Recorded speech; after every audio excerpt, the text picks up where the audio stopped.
नमस्कार दोस्तों। बहुत सारे छात्रों की अलग अलग क्वेरीज आ रही है। देखिए, कुछ कुछ सवाल ऐसे होते हैं जिसको कमेंट में समझाया नहीं जा सकता, और कई सारे सवाल होते हैं, कॉमन सवाल होते हैं जिसके ऊपर मुझे वीडियो बनाना पड़ता है। मैं कोशिश करता हूं कि आपके सभी सवालों का समाधान करूं कमेंट्स में ही, लेकिन कुछ कुछ होते हैं ना जिसको एक्सप्लेन करना पड़ता है, जिसकी वजह से मुझे वीडियो बनाना पड़ता है। तो देखिए, कई सारे सवाल आए हैं छात्रों के, तो आपके भी अगर ऐसे ही सवाल हैं, आपने देखा होगा थंबनेल में, तो आप इस वीडियो में बने रहें और पूरा वीडियो देख लें।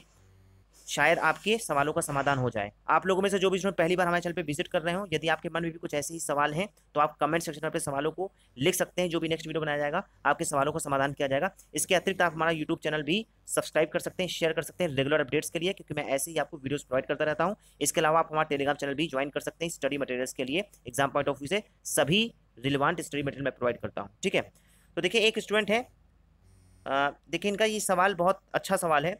आपने आरओ का सिलेबस पढ़ा होगा। आरओ के सिलेबस में एप्टीट्यूड लिखा हुआ है, लेकिन एआरओ में एप्टीट्यूड नहीं लिखा हुआ है, रीजनिंग लिखा हुआ है।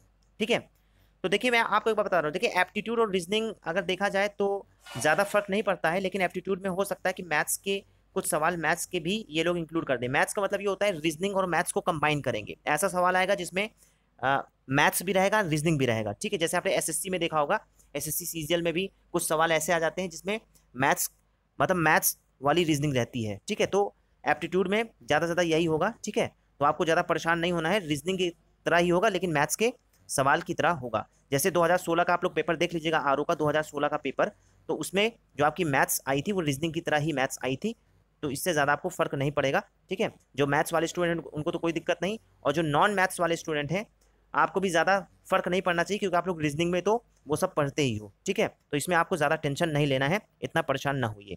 एक स्टूडेंट का और सवाल है, कंप्यूटर साइंस और कंप्यूटर एप्लीकेशन में कंफ्यूज है। देखिए, मैं आपको एक बार बता दे रहा हूँ। आईटी, सीए और सीएस। आईटी का मतलब होता है इंफॉर्मेशन टेक्नोलॉजी, सीए का मतलब होता है कंप्यूटर एप्लीकेशन, और सीएस का मतलब होता है कंप्यूटर साइंस। ये तीनों एक ही मतलब है, एक ही मतलब है। आईटी सेक्टर मतलब computers, computer application, computer science, एक ही मतलब। तीनों में आप कंप्यूटर पढ़ते हो, तीनों में आप रैम रोम पढ़ते हो, तीनों में आप इंटरनेट के बारे में पढ़ते हो, तीनों में आप वायरस के बारे में पढ़ते हो, तो सब एक है, आप कंफ्यूज ना होइए। ठीक है, ऐसा ही एक सवाल स्टूडेंट के लिए, एक स्टूडेंट का और है। ये इंजीनियरिंग वालों के लिए एक सबसे बड़ी कंफ्यूजन क्रिएट हो रही है। देखिए, मैं आपको एक बार बता रहा हूँ। मैंने प्रीवियस वीडियो में आपको बताया था कि जिन्होंने जो इंजीनियरिंग के छात्र हैं जिनकी स्ट्रीम सीएस है और आईटी है, उनको तो कोई दिक्कत नहीं, वो लोग फॉर्म फिल कर सकते हैं। ठीक है, तो देखिए, मैंने क्लैरिफिकेशन इसका ले लिया है, इसका क्लैरिफिकेशन मैंने ले लिया है। आप किसी भी स्ट्रीम से आपने इंजीनियरिंग की हो, किसी भी ब्रांच से आपने इंजीनियरिंग की हो, चाहे आप मैकेनिकल से की हो, चाहे आप केमिकल से की हो, चाहे आप सीएस से किए हो, चाहे आप केमिकल से किए हो, चाहे आप ऑटोमोबाइल से किए हो, चाहे आप बायोटेक्नोलॉजी से किए हो, यदि आपने अपने इंजीनियरिंग के दौरान किसी भी सेमेस्टर में कंप्यूटर पढ़ा है और आपने उसका एग्ज़ाम दिया है, आपकी मार्कशीट में कंप्यूटर के मार्क्स शो हो रहे हैं, तो आप एलिजिबल हैं।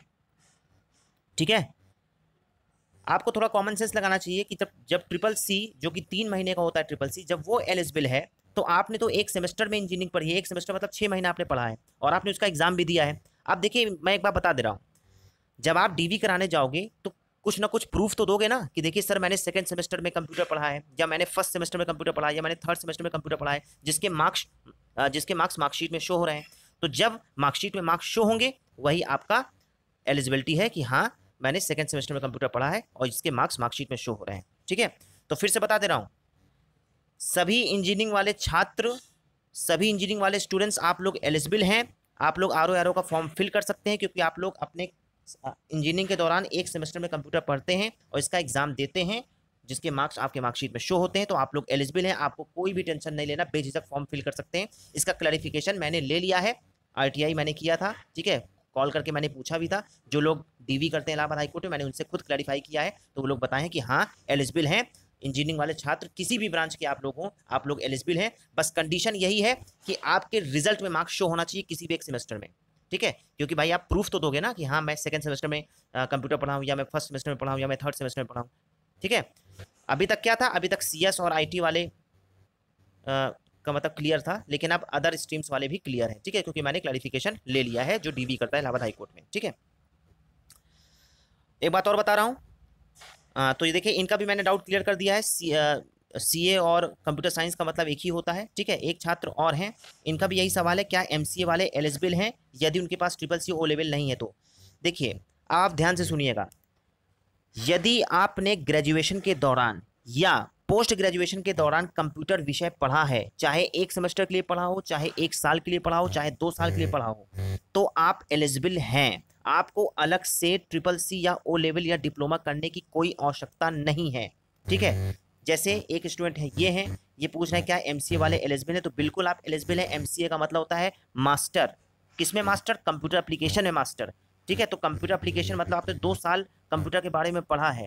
ठीक है, तो कंप्यूटर साइंस से कंफ्यूज ना होइए, बिल्कुल आप एलिजिबल हैं। ठीक है, मैं फिर से बता दे रहा हूँ, कोई भी छात्र यदि ग्रेजुएशन या फिर पोस्ट ग्रेजुएशन के दौरान कंप्यूटर का विषय पढ़ा है और उसके मार्क्स मार्कशीट में शो हो रहे हैं, तो आप एलिजिबल हैं। ठीक है, बस कंडीशन यही है कि आपके मार्क्स मार्कशीट में शो होने चाहिए, किस सेमेस्टर में आपने पढ़ा है या किस साल में पढ़ा है, तो आप एलिजिबल हैं। ठीक है, बीबीए वाले छात्रों को मैं बता दे रहा हूँ, यदि आपने 1 सेमेस्टर में पढ़ा तो आप लोग भी एलिजिबल हैं। ठीक है, उसी तरह बीएससी आईटी वाले भी एलिजिबल हैं, बीएससी सीएस वाले भी एलिजिबल हैं, एमएससी आईटी वाले भी एलिजिबल हैं। ठीक है, आप लोग एलिजिबल हैं।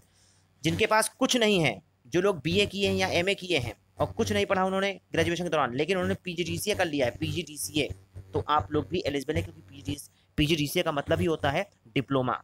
ठीक है, post graduation diploma in computer application. ठीक है, तो आप लोगों ने डिप्लोमा किया तो आप लोग डिप्लोमा में टिक करिएगा, डिप्लोमा में टिक करिएगा। ठीक है, उसी तरह कुछ लोग एडीसीए करते हैं, तो एडवांस डिप्लोमा है आपका, तो आप लोग भी डिप्लोमा में टिक करिएगा। ठीक है, तो आपको भी कोई दिक्कत नहीं। जो लोग बीसीए किए हैं आप लोग भी एलिजिबल हैं, क्योंकि बैचलर है ना आपका कंप्यूटर की डिग्री, तो आप लोग डिग्री में टिक करिएगा। ठीक है, तो मैं बता दे रहा हूँ, यदि आप ग्रेजुएशन के दौरान कंप्यूटर पढ़े हैं, आपका मार्क्स शो हो रहा है रिजल्ट में, तो आप एलिजिबल हैं। बेझिझक आप फॉर्म फिल करिए, कोई भी टेंशन आपको नहीं लेना है। ठीक है, ये मैं आपको क्लैरिफाई कर दे रहा हूँ, और इंजीनियरिंग वाले छात्र खासकर जो डाउट था वो मैंने पूरा क्लैरिफाई कर दिया है। ठीक है, एक स्टूडेंट और हैं, ये जानना चाह रहे हैं कि क्या टाइपिंग सॉफ्टवेयर में होगी या पेपर मिलेगा। देखिए, आपकी जो टाइपिंग होगी वो सॉफ्टवेयर में होगी। ठीक है, ऑनलाइन आपकी टाइपिंग होगी, सॉफ्टवेयर में होगी। पेपर वाला सिस्टम खत्म हो गया, पहले होता था, लेकिन पिछली बार भी आपकी टाइपिंग ऑनलाइन ही हुई थी, सॉफ्टवेयर में हुई थी, इस बार भी सॉफ्टवेयर में होगी। ठीक है, एक स्टूडेंट और है, इनका भी एक सवाल है, बहुत अच्छा सवाल उन्होंने पूछा था, क्या टाइपिंग करते वक्त वर्ड हाईलाइट होते हैं कि नहीं। तो देखिए, मैं आपको इसकी सुविधा मैंने बता दी है। मैंने आपको 2 टाइपिंग सॉफ्टवेयर बताए हैं, एक जेआर बताया है, एक सोनी बताया है। जेआर के दौरान आपने जेआर में अगर टाइप किया होगा तो आपने देखा होगा जेआर में वर्ड हाईलाइट भी होता है, लेकिन अगर आप हाईलाइट वाला ऑप्शन ऑफ कर देंगे तो बिना हाईलाइट किए भी टाइपिंग हो सकती है। ठीक है, तो आप लोग इसकी प्रैक्टिस करके जाएं, क्योंकि आपको नहीं पता कि आपको कौन सा सॉफ्टवेयर मिलने वाला है। ठीक है, हो सकता है हाईलाइट करे, हो सकता है हाईलाइट ना करे। ठीक है, कभी कभी आप देखते होंगे कि जो वर्ड गलत हो जाता है वो रेड शो करता है, और कभी कभी क्या होता है, जो वर्ड गलत हो जाता है वो रेड शो नहीं करता है। ठीक है, तो इस तरह की प्रैक्टिस आपको करके जानी है। जेआर टाइपिंग डाउनलोड कर लीजिए, मेरे टेलीग्राम चैनल पे पड़ा हुआ है। ठीक है, सॉफ्टवेयर पड़ा हुआ है, आप उसको जाके डाउनलोड कर सकते हैं, कंप्यूटर में इंस्टॉल कर सकते हैं, डेटा केबल से ट्रांसफर कर सकते हैं और इसका लाभ उठा सकते हैं। हाईलाइट के साथ भी आप टाइपिंग करिए और बिना हाईलाइट के साथ भी आप टाइपिंग करिए, प्रैक्टिस किए रहिए, कमर कस के जाइए, अपनी तैयारी पूरी होनी चाहिए, क्योंकि हमको नहीं पता सॉफ्टवेयर कैसा आएगा। ठीक है, एक स्टूडेंट और हैं, ये जानना चाह रहे हैं, यदि स्पीड 45 की निकाली है और पूरा विदाउट मिस्टेक अगर इन्होंने पूरा टाइप कर दिया तो मार्क्स कितने मिलेंगे। अगर आपकी 100% एक्यूरेसी है, आपने पूरा टाइप कर लिया है, तो आपको फुल मार्क्स मिलेगा, 50 में से 50 नंबर मिलेगा। ठीक है, फुल मार्क्स मिलेगा। एक बात और बता दे रहा हूँ, देखिए पिछले साल आपकी टाइपिंग प्लेन आई थी। ठीक है, कुछ ज़्यादा टाइपिंग टफ नहीं आई थी।